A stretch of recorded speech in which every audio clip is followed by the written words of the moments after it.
लंबे सस्पेंस के बाद आखिरकार राहुल गांधी ने रायबरेली से नामांकन दाखिल कर दिया।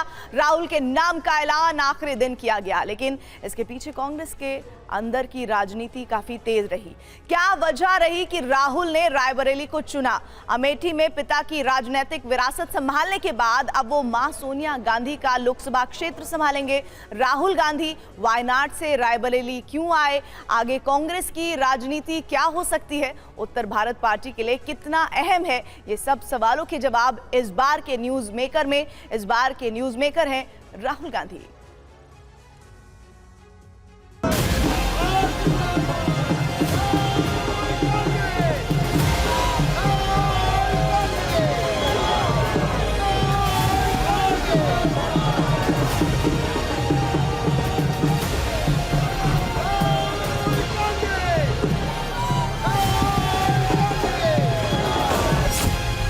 रायबरेली से राहुल,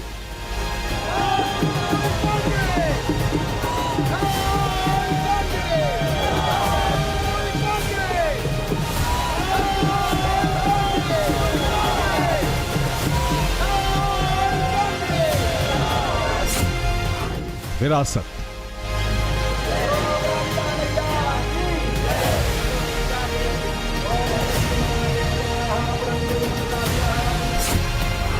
सियासत,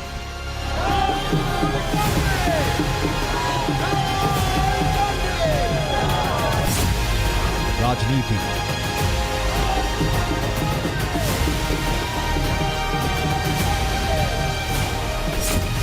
या रणनीति।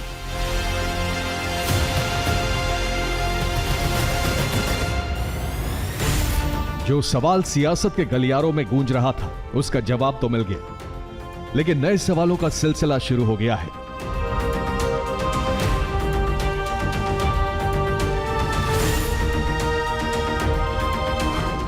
गांधी परिवार का गढ़,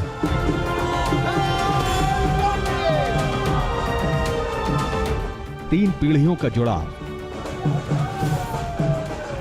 सियासत की विरासत,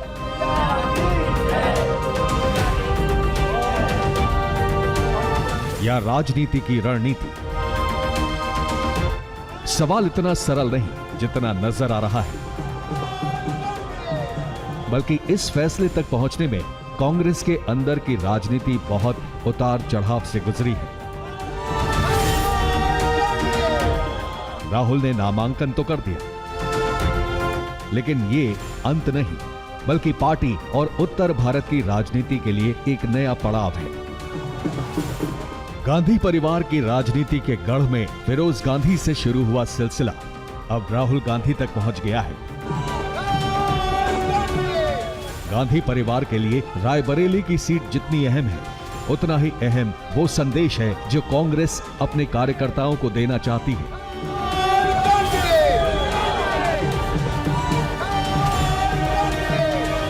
रायबरेली से कांग्रेस का बहुत पुराना रिश्ता रहा है और नेहरू जी के ज़माने से, फिरोज गांधी के ज़माने से रायबरेली से एक रिश्ता रहा है। तो और कांग्रेस का पीक, जब जिसको कहते हैं कांग्रेस का जो बिल्कुल पीक था, वो उस दौर में रहा है जब तब से वहाँ पर रहा है। और सोनिया गांधी तक इतने एक लंबे समय तक कांग्रेस के कद्दावर नेता, मतलब जो तरह से इंदिरा गांधी परिवार का, नेहरू परिवार के तमाम नेता वहां से जीतते रहे हैं। राहुल गांधी जब अमेठी में हारे तो उन्होंने केरल के वायनाड को अपना ठिकाना बना लिया, जिसके बाद से ही वो दक्षिण भारत की राजनीति में अपने पैर जमाने की कोशिश करते नजर आए। बीजेपी लगातार अमेठी हारने और दक्षिण भारत जाने को लेकर राहुल पर निशाना साधती रही। अमेठी से भी इतना डर गए, वहां से भागकर अब रायबरेली में खोज रहे हैं रास्ता। ये लोग घूम कर सबको कहते हैं डरो मत। मैं भी आज उन्हें कहता हूं और बड़े जी भर के कहता हूं, अरे डरो मत। 2019 में जब राहुल गांधी हारे तब भी रायबरेली की सीट कांग्रेस के पास रही। पूर्व कांग्रेस अध्यक्ष सोनिया गांधी इस सीट पर जीती। रायबरेली कांग्रेस के लिए सुरक्षित किला बना रहा।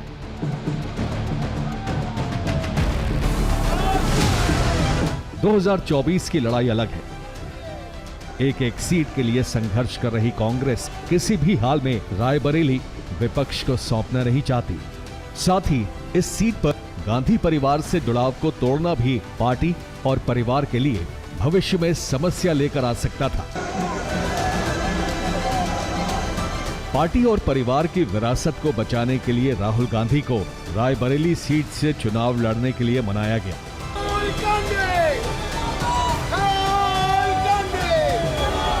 अगर खुदा न खास्ता कांग्रेस कहीं फिर वही पुरानी पोजीशन यानी 2004 में जिस तरह जीती थी 147 के आसपास आ जाए पूरे देश में, तो बाकी उसका गठबंधन भी कुछ सीटें लाएगा। हो सकता है कि ये स्थिति बन जाए कि बीजेपी गठबंधन से थोड़ा बहुत दूर रहे, क्योंकि एकदम नहीं माना जा रहा है कि बीजेपी की बम्पर जीत इस बार हो रही है जैसा कि 2019 में हुआ था। इसलिए एक ये नया चांस उभर रहा है, क्या इस बार विपक्ष को पावर मिल सकती है। तो इसको देखते हुए राहुल गांधी के लिए बहुत महत्वपूर्ण है कि वो पूरा जोर जो है उत्तर प्रदेश पे लगा दें। जैसे ही राहुल गांधी का नाम अमेठी की जगह रायबरेली से आया, बीजेपी ने कहना शुरू कर दिया कि राहुल अमेठी में एक और हार से भाग रहे हैं। बीजेपी इसे अपनी नैतिक जीत की तरह पेश करने की कोशिश करने लगी। मेहमानों का स्वागत है। हम लोग अतिथियों के स्वागत में कोई कसर छोड़ेंगे नहीं। अमेठी से गांधी परिवार का ना लड़ना इस बात का संकेत है कि कांग्रेस पार्टी चुनाव में एक वोट पड़ने से पहले ही अमेठी से अपना हार स्वीकार कर चुकी है। मैं तो पहले ही कहा कि बहादुर जफर शाह मुगलिया सल्तनत के अंतिम बादशाह थे, तो उसी तरह से रायबरेली भी ये गांधी फैमिली का ये अंतिम बादशाह। लेकिन कांग्रेस का जवाब ये था कि राहुल का रायबरेली जाना असल में शतरंज की चाल है। वो चाल क्या है ये पार्टी फिलहाल नहीं बता रही है, लेकिन आखिरी वक्त तक बेहद कम लोगों को ये अंदाजा था कि राहुल गांधी रायबरेली से चुनाव लड़ेंगे। अगर ये शतरंज की चाल थी तो ये भी तय है कि इसके आगे की चाल भी राहुल गांधी ने सोच रखी होगी। पर्चा भरने से ये जरूर होगा कि राहुल गांधी एक तो रायबरेली सीट कम से कम गांधी परिवार के पास रहे, दूसरा जब वहां पे चुनाव लड़ रहे हैं तो आसपास जैसे अमेठी है, आसपास की कुछ सीटों पर कितना असर डालेंगे, क्योंकि कांग्रेस का सबसे बड़ा नेता लड़ रहा है जो एक तरह से पीएम चेहरा है, कांग्रेस का अध्यक्ष रह चुका है, इसे एक महत्व तो है ही। तो डरने वाले इसमें बात क्या हो सकती है भाई, प्रधानमंत्री इतने राष्ट्रीय व्यक्तित्व उनका लगातार 2-2 बार चुनाव जीत रहे हैं, तो वो क्यों नहीं दक्षिण भारत में जाकर के कहीं से चुनाव लड़ लेते हैं। आंध्र प्रदेश है, तेलंगाना है, कर्नाटका है, कर्नाटका में उनकी पिछली बार सरकार भी रही, तो या केरल है, तमिलनाडु है, आज जाकर वहां से क्यों नहीं लड़ते हैं। हालांकि इसका दूसरा पहलू भी है और वो छुपा है नामांकन की टाइमिंग में।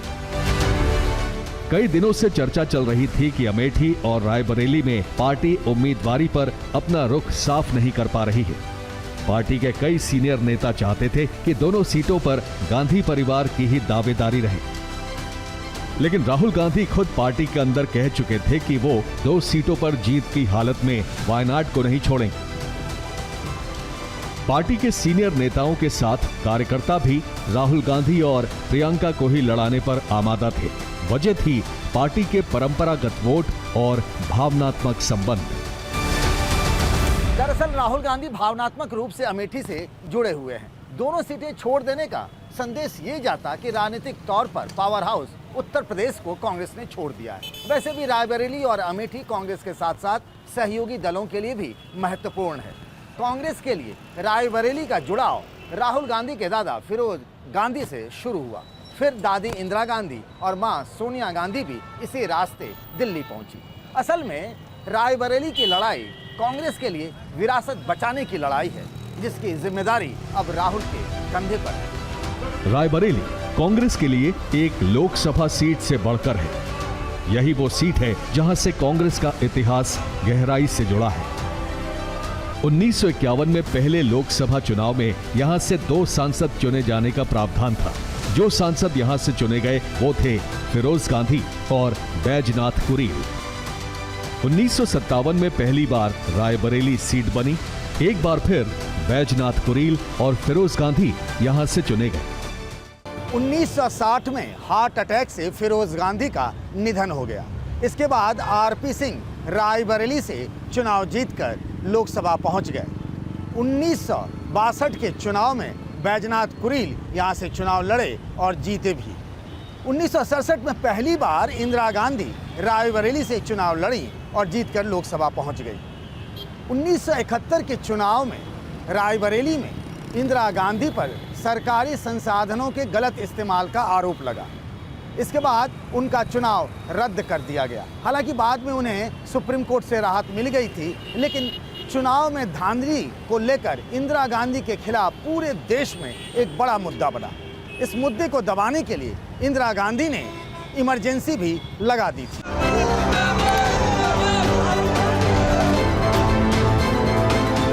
रायबरेली में हुए 20 चुनावों में 17 कांग्रेस जीती है। ये सीट गांधी परिवार और उनके भरोसेमंद लोगों के पास ही रही। राहुल गांधी पर परिवार की विरासत नहीं छोड़ने का दबाव था। सोनिया गांधी बढ़ती उम्र का हवाला देकर रायबरेली छोड़कर राज्यसभा जा चुकी हैं। लेकिन सोनिया गांधी ने उसी वक्त रायबरेली के लोगों के नाम चिट्ठी लिखकर अपना संदेश दिया था और कहा था कि रायबरेली के लोग परिवार का ध्यान रखें, जिसमें उन्होंने कहा कि रायबरेली के लोगों ने उन्हें तब संभाला जब वो अपनी सास इंदिरा गांधी और पति राजीव गांधी को खोने के बाद आई थी। सोनिया ने रायबरेली की जनता को याद दिलाया कि उनका कांग्रेस पार्टी से रिश्ता फिरोज गांधी के वक्त से है और कहा कि सोनिया आज जो भी हैं वो वहां के लोगों की ही वजह से हैं।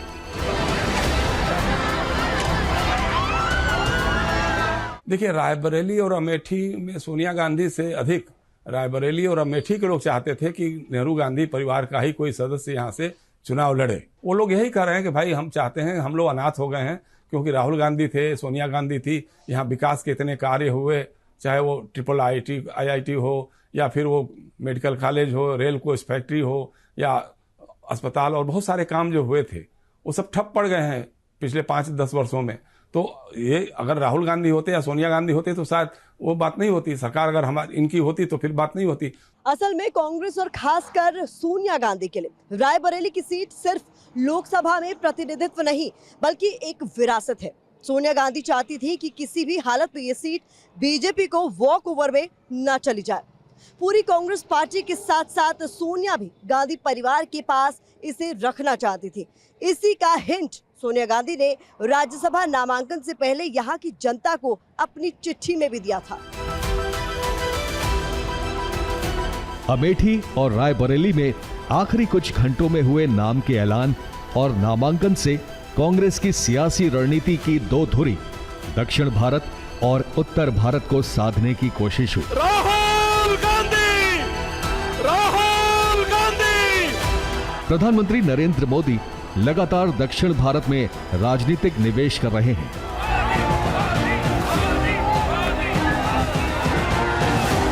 बीजेपी को उम्मीद है कि जल्द ही पार्टी उत्तर भारत में दबदबा बनाकर दक्षिण में भी एक मजबूत विकल्प बनकर उभरेगी।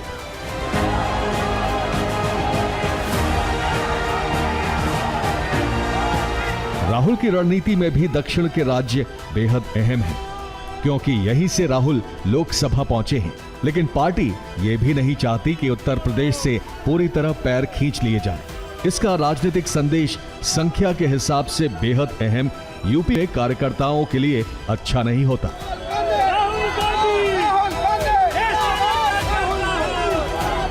सबसे बड़ा फायदा तो यह है कि फोकस करेंगे राहुल गांधी और प्रियंका दोनों अमेठी रायबरेली के बहाने उत्तर भारत में। तो एक तो इसको कांग्रेस जनों में एक उत्साह जैसे होता है ना, जो मायूस थे लोगों को अगर नहीं लड़ते वहां से राहुल गांधी तो कहते अरे देखिए भाग गए ना, इसीलिए कि अमेठी भी छोड़ दिया, रायबरेली भी छोड़ दिया। वो अब कहने का मौका नहीं मिलेगा लोगों को, उससे वो छीन लिया। कांग्रेस एक राष्ट्रीय पार्टी है, इतने सालों तक राज की थी, तो कांग्रेस का मजबूत होना भारतीय लोकतंत्र के लिए एक सुखद बात है। मैं इसका हमेशा पक्षधर हूँ। मैं हमेशा इस बात का पक्षधर हूँ कि किसी क्षेत्रीय पार्टियों के संगठन मिल करके कोई राष्ट्रीय गठबंधन बनाए, उसके बजाय एक राष्ट्रीय पार्टी, दो राष्ट्रीय पार्टियां भारत में रहें। राहुल गांधी के सामने एक बड़ी चुनौती और है। अमेठी में उन्होंने अपने पिता राजीव गांधी की राजनीतिक विरासत संभाली। अब वो अपनी मां की जिम्मेदारी उठाने जा रहे हैं। परिवार के राजनीतिक वारिस के तौर पर राहुल गांधी अब तक आगे रहे हैं। प्रियंका गांधी फिलहाल चुनाव के मैदान में नहीं है, लेकिन वो लंबे अरसे से चुनाव और रायबरेली के कार्यकर्ताओं का मैनेजमेंट करती आ रही हैं। हम ये चुनाव आपके लिए लड़ेंगे ताकि आपका विकास हो। इस बार भी प्रियंका ने साफ कर दिया है कि गांधी परिवार बीजेपी को अपनी जमीन आसानी से नहीं लेने देगा। मैं आज 3 तारीख है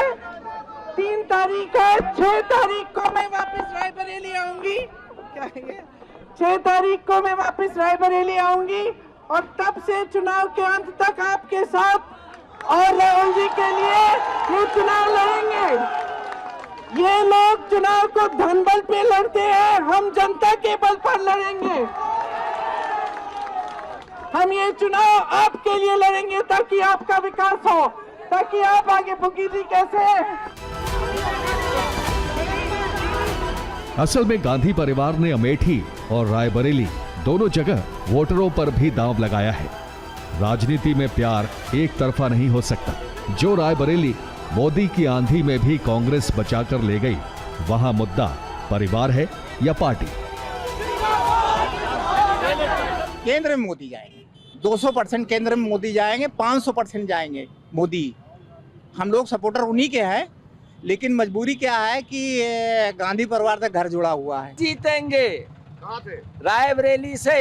अमेठी छोड़ के आगे जो अमेठी भी जीती जाएगी।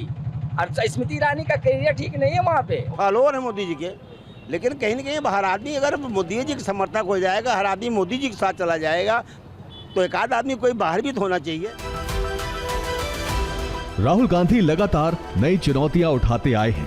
2019 में अमेठी से उनकी हार ने कई कांग्रेसियों को चौंकाया। इस बार अटकलें थी कि राहुल अपनी खोई जमीन वापस पाने के लिए फिर अमेठी आएंगे, लेकिन आखिरी लम्हों में रायबरेली जाने का असर क्या अमेठी और रायबरेली दोनों पर पड़ेगा, या बीजेपी इसे राहुल के रण छोड़ने का मुद्दा बनाने में कामयाब होगी?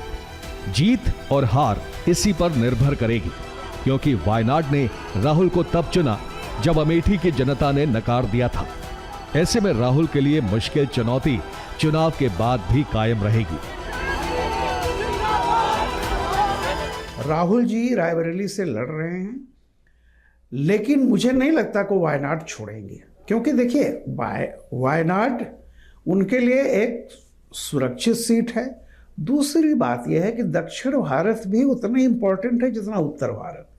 कांग्रेस को दक्षिण भारत ने बहुत हद तक संभाला। कांग्रेस की रणनीति है यूपी, खासकर रायबरेली अमेठी की जनता को संदेश दिया जाए कि वो अपना परंपरागत गढ़ नहीं छोड़ना चाहती। प्रियंका गांधी चुनाव लड़ने के लिए तैयार नहीं थी। राहुल गांधी वायनाड छोड़कर दूसरी सीट से लड़ना नहीं चाहते थे, लेकिन सोनिया गांधी का रायबरेली से भावनात्मक रिश्ता रहा है। ऐसे में काफी नानकुर करने के बाद आखिर में राहुल गांधी ने हामी भर दी। ये इस इलाके की राजनीति का अंत नहीं, बल्कि एक नई शुरुआत है।